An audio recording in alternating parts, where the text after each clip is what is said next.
अस्सलाम वालेकुम एवरीवन, कैसे हैं आप सब गाइस। आज का जो लेसन है वो है prayer, law of attraction for beginners course का लेसन नंबर 9। गाइस, प्रेयर एक एडवांस टेक्निक मानी जाती है। मैं इसको बिगनर कोर्स में इसलिए लेके आई हूँ क्योंकि हम लोगों का जो ऑलरेडी दुआ पर बहुत यकीन है कि इस्लामी तारीख में भी अगर देखा जाए तो अम्बिया कराम को अल्लाह पाक ने दुआ सिखाई, दुआ करना सिखाया। ख़ुद मेरी अपनी ज़िंदगी में दुआ सबसे बड़ा ज़रिया रहा है मेरे मैनिफेस्टेशंस को पूरा करने में।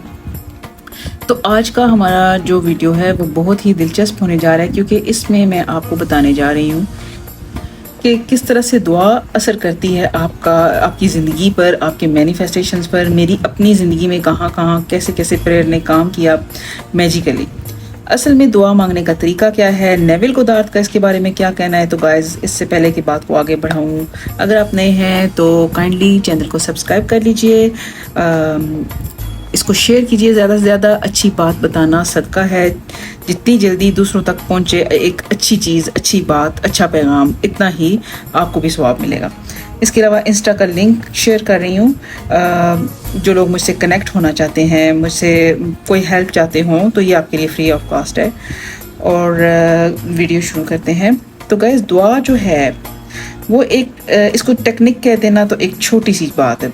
ये एक बहुत बड़ा सोर्स है आपके मैनिफेस्टेशंस के लिए। इनफैक्ट इससे बड़ा सोर्स और कोई नहीं होगा। कुरान पाक में अल्लाह ताला का फरमान है, बेशक मेरा रब बहुत करीब है, वो दुआओं का जवाब देने वाला है। एक जगह अल्लाह ताला का फरमान है, भला वो कौन है कि जब कोई बेकरार होकर उसे पुकारता है तो वो उसकी दुआ कबूल करता है। मेरी बहुत सी दुआएं बेकरारी के आलम में कबूल हुई हैं गाइस, और किसी की भी हो सकती हैं। अगर इस्लामिक हिस्ट्री में देखा जाए तो हज़रत याकूब अलैहिस्सलाम ने जब अपने प्यारे बेटे को खोया तो उनकी जुदाई में वो कितना रोए, कितने सालों रोए, मगर जब उन्होंने दुआ की, सब्र किया, तब उनकी मुलाकात अपने बेटे से हो पाई। यानी जब तक वो नीडी वाइब में रहे तो अपने बेटे को ना मिल पाए, और फिर तवक्कल ने उन्हें वापस उनसे मिला दिया।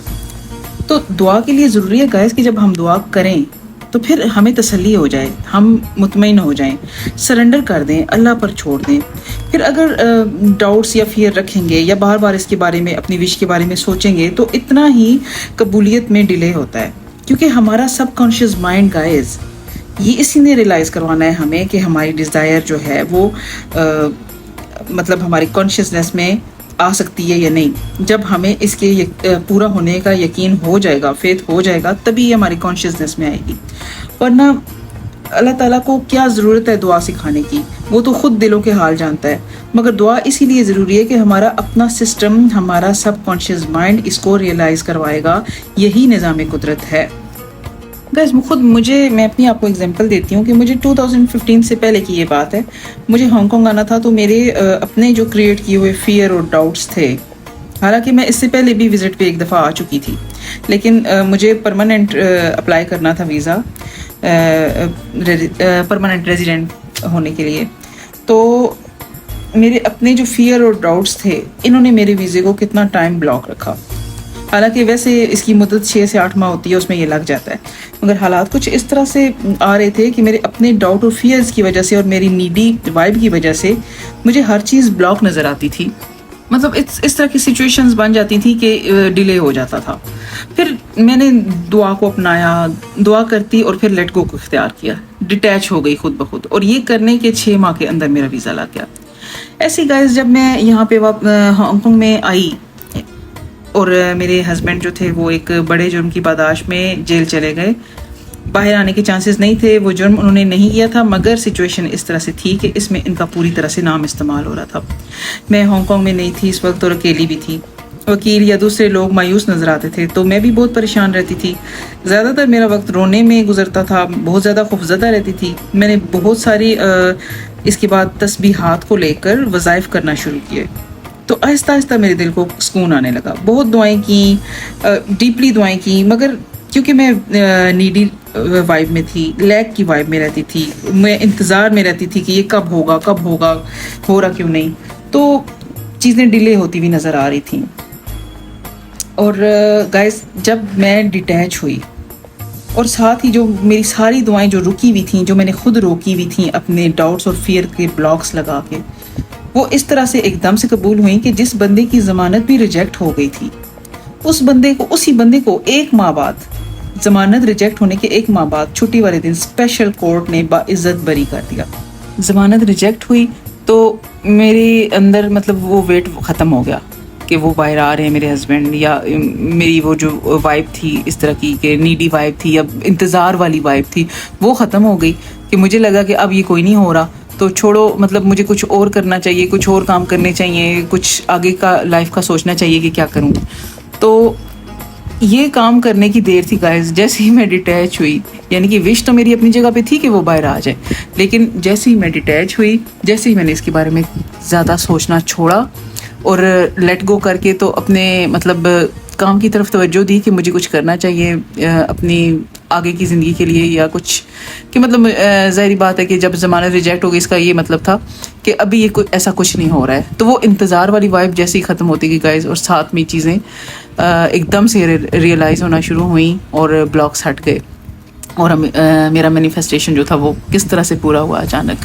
तो इससे ये भी मैसेज मिलता है कि आप जब तक एक चीज़ के पीछे हाथ धो के पड़े रहोगे गाइज, मेंटली, चाहे अगर आप 3D में एक्शन नहीं भी ले रहे, लेकिन मेंटली उसके पीछे हाथ धो के पड़े रहोगे तो उसने फिर डिले होना है और उसने कोई नहीं आना आपकी लाइफ में।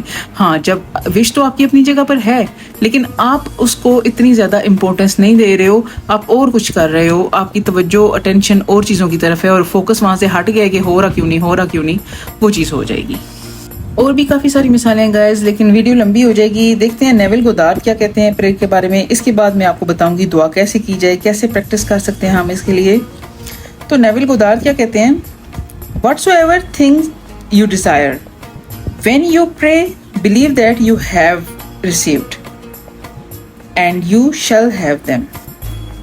The only condition is required is that you believe that your prayers are already realized. मतलब ये कि आपको इतना फेथ रखना पड़ेगा, इतना यकीन रखना पड़ेगा कि जो चीज़ आप डिज़ायर कर रहे हैं आप उसके लिए दुआ करें और इसके बाद आप ये फेथ रखें कि वो चीज़ आपको मिल गई। मतलब दुआ का तरीका नेविल गोदार्ड के नज़दीक ये है कि जब आप दुआ, मतलब वही तरीका है जो हम भी करते हैं कि एक दफ़ा दुआ कर ली, उसको अल्लाह के हवाले कर दिया, इसके बाद इंतज़ार मत करें, ये यकीन रखें ये हो गया है और वो हो जाता है। फिर नेविल की किताब फीलिंग इज़ द सीक्रेट का एक पूरा चैप्टर प्रेयर के ऊपर है, जिसमें से मैंने अभी आपको ये एक पैराग्राफ सुनाया है। तो तहज्जुद की बात करना चाहूँगी गाइस मैं आपके साथ कि जब हम लोग आधी रात को उठते हैं, ठीक है, तो उस वक्त हमारा ब्रेन जो होता है अल्फा वेव स्टेट के अंदर होता है। हम ज़्यादातर किसी विश को पूरा करने के लिए हम लोग तहज्जुद पढ़ते हैं, कुछ लोग सवाब के लिए भी पढ़ते हैं, लेकिन कुछ लोग अपनी विश को पूरा करने के लिए भी पढ़ते हैं। तो होता क्या है कि मतलब हमारी तहज्जुद में दुआएं क्यों इतनी जल्दी कबूल होती हैं, क्योंकि एक तो मतलब अल्लाह ताला ने आपसे वादा किया हुआ है कि आप उठें उस रात के उस पहर में और मांग लें अल्लाह ताला से जो मांगना है। तो एक तो ये चीज़ है कि मतलब अल्लाह ताला ने अगर ये कहा है तो इसमें क्या राज है। तो राज इसमें यही है गाइस कि हमारा ब्रेन उस स्टेट में होता है, अल्फा स्टेट में होता है, जब हमारा सब कॉन्शियस माइंड जो है उसको इम्प्रेस करना आसान होता है, क्योंकि हमारा कॉन्शियस माइंड जो होता है वो इतना ज़्यादा अवेयर नहीं होता उस वक्त। तो दुआ कैसे की जाए, प्रैक्टिस ये है गाइस कि आप जैसे दुआ करते हैं वैसे ही करें। मतलब कुछ लोगों ने, कुछ कंटेंट क्रिएटर्स ने लोगों को कंफ्यूज भी किया हुआ है। कोई कहते हैं कि दुआ को इस तरह से करें कि वो प्रेजेंट फॉर्म में है, वो चीज़ है और उस पर शुक्र अदा करें। तो जो लोग इस चीज़ को ज़्यादा, जिनको नहीं है इल्म, वो ये कहते हैं कि जब एक चीज़ है ही नहीं तो उसके लिए कैसे शुक्र करेंगे, अल्लाह ताला के आगे हम कैसे बोलेंगे। तो एक बात याद रखें गाइस कि हमारे पास वो सब कुछ है जो हमें चाहिए, क्योंकि क्रिएशन इज़ फिनिश्ड। हमें कुछ रियलाइज़ अगर नहीं हुआ तो इसका ये मतलब है कि हमारी यकीन में कमी है, हमें इसको बढ़ाना है। तो शुक्र अदा उस चीज़ के लिए जब करेंगे जो नहीं है, उसको विजुलाइज करके शुक्र अदा करेंगे तो वो चीज़ आ जाएगी, क्योंकि शुक्र अदा करना चीज़ों की नेमत को बढ़ाता है, आपको पता है। और दूसरे दुआ करें, मांगें जैसे मांगते हैं आप नेचरली, मगर इसके बाद फिर उसका इंतज़ार ना करें, बल्कि तवक्कल रखें कि वो हो गया है, यकीन रखिए और डिटैच रहिए। दुआ के बारे में मेरी और वीडियोस भी हैं गाइस, मैं अगर आप देखना चाहें तो मैं लिंक डिस्क्रिप्शन में दे दूंगी। मेरा नाम सहर है, मैंने law of attraction, law of assumption को डीपली स्टडी किया है। आपके साथ अपने वही तजर्बात शेयर करूंगी जो वाकई मेरी लाइफ में से गुजरे हों। कोई ड्रामा नहीं होगा मेरे चैनल पे, कोई व्यूज़ को बढ़ाने के लिए मैं कुछ इस तरह का नहीं करना चाहती हूँ गाइस। एक दिन इंसान ने मरना भी होता है और ये चीज़ें हमेशा के लिए होती हैं। تو میں کسی کو بھی کبھی بھی مس گائڈ کرنے کا سوچ نہیں سکتی ہوں. ہمیشہ آپ کے ساتھ وہی چیز شیئر کروں گی جو میری لائف میں سے گزری ہو, جس کا مجھے ایکسپیرینس ہوا ہو. کانشیسلی مینیفیسٹنگ ایک فن ہے گائز. فن کی اس جرنی میں آپ کو ساتھ لے کے چلنا چاہتی ہوں. نیکسٹ ویڈیو تک اجازت دیں. Take care.